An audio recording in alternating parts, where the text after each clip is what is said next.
Hi guys, welcome back to my channel. It's me Tembeka from Yizo.com. Guys, according to the Sunday World, Nambita Mpumlwana, former Generation actress, was allegedly arrested for shoplifting. The lipstick cost 160 at this camp, Fentel Mall.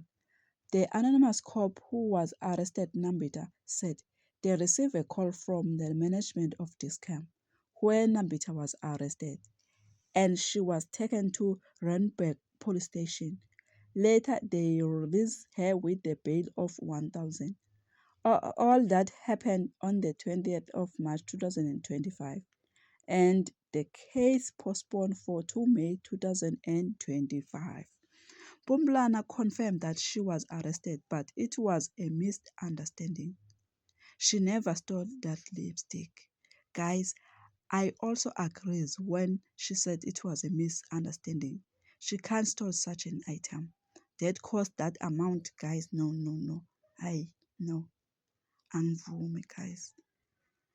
I thank you. Please don't forget to subscribe, like, comment, and press notification button to be the first to see whenever I upload it. Bye you.